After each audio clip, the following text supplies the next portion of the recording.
Oh, it's Mr. McFeely. I have seen the future, and he was wearing number 5, and I ain't talking about Robbie Grimsley, folks. Took out the muffins, took out the trail mix, took out the cookies. They stole the monster cookies. Wow, that's awesome. That is so awesome. Let's do some broadcasting. And we will do some broadcasting with our guy, Mike McFeely. How viciously were you hitting the delete button on your laptop Saturday night in Johnson City, Tennessee? Let's talk about how fast you just ate that banana before we came on the air. That was impressive. If we have some like off-air video of Izzo stuffing a banana in his mouth, chewing and swallowing in like 6 seconds before we came back on the air, it's unbelievable. I had a transition from apples to bananas. Did they teach you that at the upper school of broadcasting at Oswego State, New York, or whatever it is? Of New York, whatever it is. Whatever. Upper New York State. It's not really New York, is it? Whoa, yes. Because I've been to New York. You've been to New York City. I've been to and that's New York. You haven't been. No. Oh yes. New York is. Don't go down that road with me. There's lots of New York. What was the question you asked me? How much you had to delete your column? Oh my goodness! Saturday night. My laptop was smoking with about a minute left in that football game. So was Cam Miller's arm. I had about 500 words written, lamenting eloquently. I bet too. Eloquent, beautiful words, the best words. Grown men were coming up to me with tears in their eyes, saying, "Sir, those are the best words." The best words. And people are saying, "Yep." I did. Got repetitive stress syndrome on my right hand and wrist from carpal tunnel. Hitting the backspace and then having to rewrite in a quick hurry. Man, that was something else. We've all talked about it now for a couple of days, but how much do you put weight on what a great comeback it was, and how much weight do you put on the fact that they should have probably not been in that position? Our poll question yesterday, if I get the results of it here, I think it was right here. It was 55% said a mix of both.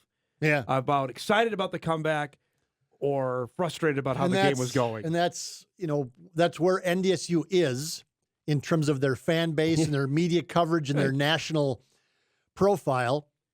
And part of that is them. I mean, they have done it to themselves. They've done it to themselves. Yep. They've built a monster, but they also embrace the idea that the athletic director, Matt Larson, on the field before the game, when he was talking about the possibility, the long shot, moonshot possibility of NDSU going FBS, he said, well, I'm not surprised. We're one of the best athletic departments in the country. Yep. Which is fine. That's fine. But if you're going to do that, then comes with that. The expectations are going to be that you're going to beat East Tennessee State by 4 touchdowns. A lot, yes. Yeah. You were at Trey Lamb's press conference. We had a couple shots after the game. You could just see it in his face of, they had their chance. I thought he was fantastic what he said and what you quoted after the game on, we thought we game planned very well. It worked. And we stole victory from the defeat from the jaws of victory. I thought that was perfect. And obviously, I chose to go to his press conference because it was. I mean, it was that was a career-changing, program-changing. He said it, yeah. All of these changing opportunities for East Tennessee, and they had the game. They had the game, and I'm not saying anything that anybody hasn't already said, but it was odd to me because he looked stunned. Yeah. And, like in shock more than he was just gutted. I mean, he handled it very well, and hats off to him. It wasn't 2-word answers. It wasn't, what a stupid question. He took all the questions everybody asked. I asked him about 4 or 5 questions, and he looked me in the eye and answered the questions, and I thought gave great answers for us in the media. Thorough, and I think honest. Yeah. And yep. I mean, he felt like luck and breaks played a big part in NDSU winning the game. And it's hard to argue. I mean, obviously, East Tennessee State had the ball with a couple minutes left, and they didn't move it at all after moving it without resistance for 3.5 quarters. Yes. And so that part, they can take responsibility for that.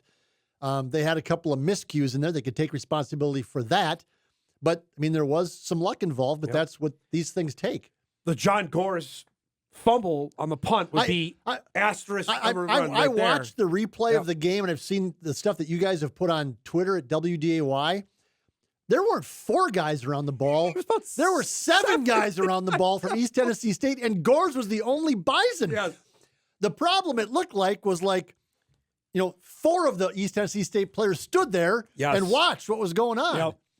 And somehow Gores got his left arm in there and got you guys had a couple of different angles that were terrific where you see Gores just reach in and scoop it and turns his body, and the East Tennessee State players are behind him still looking for the ball, and Gores has it in his belly. Said, sometimes guys can't find him. I guess maybe that was one of I don't know. But that goes right there. That's luck. There's no skill involved in that. That was just unbelievable luck. And then the fourth and 10, and that's I didn't notice that because in real time you're doing what you're doing. But Trey Lamb, one of the first things he brought up was he goes, "We bring pressure, we hammer the quarterback." Yes, Cam got he goes, crushed. "We hammered him." He throws the ball. He wasn't even going for the kid who caught it. And if you watch the replay, he was going for, I don't even know who that is, toward the hash mark. That's who I think Cam was trying to throw it to. Yeah, I think it was to Osterman. It was supposed to be. Yeah, 83. It's supposed to be to Osterman there. Oh. Right? Yep, he was going down the hash mark for Osterman, and he just gets drilled. Yeah. And plus the cornerback slipped for East Tennessee State, and Gores is wide open, and he catches it. And, I mean, they did everything right. Yeah. They did everything right. And then the last part, obviously, is the onside kick that they got to go their way, and it hits the guy's face. I mean, the kid leans into it trying to be aggressive, and that's I would assume that's sort of you have to make a decision, and you don't want to be passive. No. You don't want to be like a shortstop waiting for the 6th bounce. Right. You want to be aggressive. Go to the ball. Go to the ball. Yep. And he went to the ball, and it took a hop up and hit him in the face, and NDSU was all over it. Darius Givens was all over it. And after that, you're thinking, well, there's the... Well, that's, then they took over the ball, and then I look up at the clock, and there's like 1:22 left, and they're at the 45, and I go... With 2 timeouts. Well, this is going to... There's a 90% chance they score a touchdown here because now... I mean, they've been moving the ball for the most part, and East Tennessee State now is shell-shocked, and so all the momentum was going NDSU's way, and they end up winning the game. It was incredible. Yeah, it's one of those head scratchers that they did it. Now out of this, and there's the reaction that you're talking about, shell shock for Trey Lamb. Our cameras caught this as him walking out. I mean, he's gutted, Mike, that they can't believe they lost the game. The odd. I've told others this as well, but the players that they brought into the press conference, including the quarterback Jalen King. The running back, Bryson Irby, and then a defensive player, the kid who scored the touchdown. Oh, Ty Anderson. Ty Anderson he was really good. They didn't seem like they were gutted, like the coach was. They were, and more power to them. They weren't up there mumbling one-word answers. Mm-hmm. They were very good, but the looks on their faces weren't like we see after, the Bison lose to the Jackrabbits, or the Jackrabbits lose to the Bison, or those playoff games at the Dome where it's those just crushing defeats. Mm-hmm. The players from East Tennessee State didn't have that look or that feel to them. In fact, the last question of the presser from one of the Tennessee media was Anderson. They said, "So does this feel like a moral victory? I mean, you guys accept?" And he goes, Yeah. Yep. He goes, okay. We played well. We'll take it as a moral victory, sure. Right. And so, I mean, I don't know that and they're 19, 20-year-old kids, and they don't know about North Dakota State like we think everybody does. Obviously the coach does, but the players are probably going, I don't know, I mean, bunch of big guys from North Dakota, whatever. We don't know who they are. They played a heck of a game. They really did. Trey Lamb was a step ahead of NDSU's defense. Yep. I mean, it was that NDSU's defense has some of the same issues that we didn't think they were going to have again this year with the front seven. But I also think that East Tennessee State was just seemed to be a step ahead. They out-schemed them. Yes. Yeah. Oh, yeah. There's no question. I mean, NDSU didn't have any answers. It's like, at what point, we'll have to ask today at the presser. It's like, at what point did they make adjustments? Right. I mean. So there's a question I have for you. are there any fixes for the Bison defense? What can they do? Who they have is who they have. We thought the defensive line was better though. Didn't we think everybody? I mean everybody. Yes. From the Sam Herders of the world to the Trey Lambs of the world, Yeah. and you have to kind of take that for what it's worth because he's an imposing coach. But we all thought that absolutely the strength of NDSU's defense was the defensive line. And they just didn't. There's just way too many guys running into the secondary untouched, and then it's a mismatch. Right. I mean, the running backs are pretty good. He looked good. I mean, he's untouched Right. there. I mean, that was late in the game. Irby's the kind of kid that NDSU needs. I mean, just break a tackle and go. You know, Or Cam Lewis, like the guy who caught the touchdown Yes. here. That he's a really good player. Now, and by the way, East Tennessee State dropped a wide open pass across the Yeah. middle as well. So when Trey Lamb says it was because of luck. Nah, you're right on that one. That Yeah. pass was huge. That would have gone for about 20 more Yes. yards or more because there was again nobody around the kid in the middle of the field. So, what a ball game! I at this point, and we got to go to break here, and I got a few other things I want to hit you on before we have to go because we have Towson coach coming up at 10. You're right. The front seven was the experience part. That was the known quantity Yeah. part, and that's the I mean, part. a ton of experience. But they against Colorado, they looked all right, and I know that Colorado can't run the ball, but NDSU's front seven got pressure on Shedeur Sanders Right. a lot. It's just that he was just so good that they couldn't get to him. No. And Tennessee State's not a measuring stick, No. but they still. It's like there was no glaring. Yeah. Jalen and- King was under no pressure. It felt like in the game. And then on Saturday, you just kind of go, where are the guys making plays? Yep. Like, you know, where's somebody getting shot out of a cannon and you go, wow, look at that play. I mean, we just saw none of that. Yep. I mean, just none of it.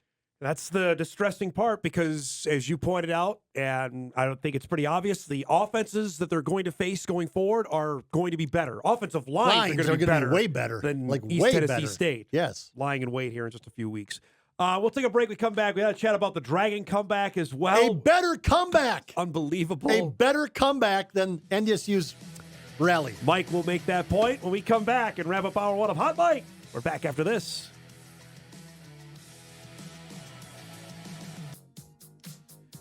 Oh, we got some emails coming in. I better fire up the old email machine on this. So get a couple in before we chat about the Dragons. Where do we want to start here? I got they were waiting for you yesterday. Mike, what do we think about the wide receivers? They lost Mathis and Green. It looks like they're just as good, if not better. Bryce Lance, Collins, Gores, Osterman, Williams all look the part. I would be careful saying that anybody's better than Eli Green, but Bryce Lance has been really good. Really good. And Mekhi Collins had a Mekhi Collins was good. Osterman made a really big catch. Yep. There's still the kid I like is Jackson Williams. Jackson Williams, yep. Because he made that 10-yard catch and he turned it into a 20-yard catch Not with for a penalty. speed, Yeah. just with pure speed. Yep. And he showed again on a kickoff return Yipper. that he can run past people and make them miss him, which is beautiful. Which is needed. You need Yes. you need that at that spot. That would be helpful going forward. So, yes, another one comes in. This happened after the show yesterday. Mike and Dom, any thoughts on the ESPN report that the AAC is targeting Air Force? The thing that we thought might happen now is kind of getting to be Coming to fruition. But the thing that NDSU and people like you and I and fans that would like to see an FBS move need to worry about now, John Canzano, a columnist, longtime columnist out in Oregon who follows the Pac-12 So plugged in. and the Mountain West, wrote today in his newsletter that he talked to a Power 4 athletic director, and a Power 4 athletic director told him all the value is in media value. And that's why the Mountain West is going to fall apart. Oh, boy. Because there's no value left. There's going to be no value left. And we saw that as a possibility. And I wrote about that in my column saying that it's a long shot still for NSU. And part of the reason why is, does the Mountain West exist anymore? So after he's saying- Air okay. Force. So he's saying dissolution here of the Correct. Mountain West. Holy cow. After The teams that have gone already. Air Force Yeah. and UNLV go, and they're both going to go somewhere, then what's left in the Mountain West? Nothing. and then does it even exist anymore? And is there any value there if it does exist? And what value does North Dakota State bring in terms of TV money to the Mountain West? Yep, that's the age-old. We've been debating about that. I'll for a answer while. the question. Yeah, Nothing. Nothing. Yeah. From a national standpoint, nothing. So because the league then will be, if with Air Force gone, now you're left with Nevada. Let's count UNLV gone out of that. Nevada, Utah State, New Mexico, Hawaii, San Jose State. San Jose State. Yeah, that ain't much. Nope. And so what's the value there? Okay, off of that, Debbie Downer, let's talk about the Dragons. Because better come back. You texted me, but we're ready to go on the air because I wasn't following it. I like to see the score, but you texted me and said the Dragons won! ! And how they won. And I went, oh my gosh! And I looked at my computer. Touchdown with 0 left on the clock, and then a walk-off 2-point conversion. But on the road. But the more important part is what you just laid out. How they got to that point is remarkable in its own right. Yeah, I mean they were down 15 points with 3 minutes left. Jack Strand throws a touchdown pass. They get a 2-point conversion on that one. On that to get within 6. No, to get within 5. No, wait. I have to think about this. To get within 7. It was 29-22. To get within 7. Duluth actually drives down the field. And it got down to the 23 of the Dragons.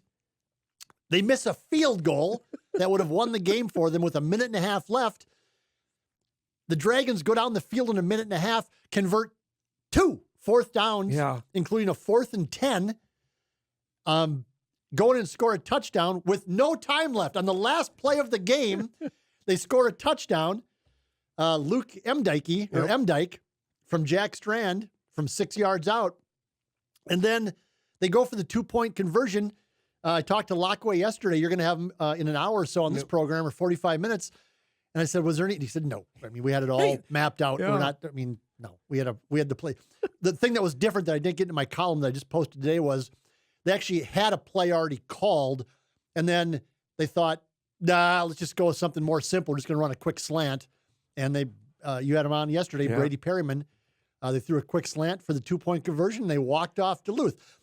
The reason it's a bigger victory, in my view, is, we're talking about North Dakota State was a 27-point favorite, and they should have won that game. It was a shocker that they almost lost that game. Yes. And their rally, while tremendous, I mean, I'm not taking away from the rally for NDSU. That was again, all-timer. We're all undervaluing how incredible that comeback was because we're focusing on the fact that they should have never been in that position. But they were supposed to win that game. Yep. And that sort of saved face for that's a huge, devastating loss for this football program if the Bison lose. The Dragons, coming off a stinky performance in week 1 against Wayne State, where they lost 44-17. At home. Go on the road to the 19th ranked team in the country against a team that they hadn't beat in 25 years. None of the kids were born on Moorhead State the last time the Dragons beat Duluth. Obviously, Steve Lockway in his 14 years had never beat Duluth.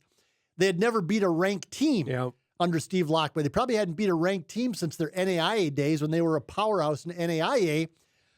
They probably would have been about a 24 to 27 point underdog, the same that NDSU was a favorite, and they found a way to win the game. Amazing. In incredibly similar circumstances with, I mean, they're just dead. They're down, again, they're down 15.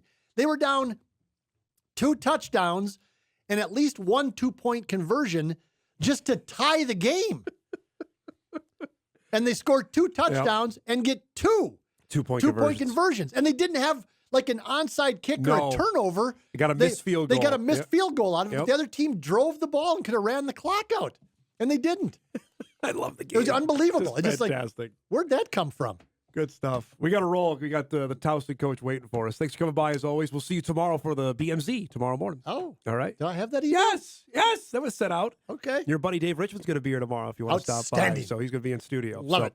Mike McFeely joining us here each and every Tuesday. We'll break. We come back. Second hour on tap. Towson head coach Pete Shinnick will join us as the Tigers get ready to come to Fargo. We're back for hour 2 right after this.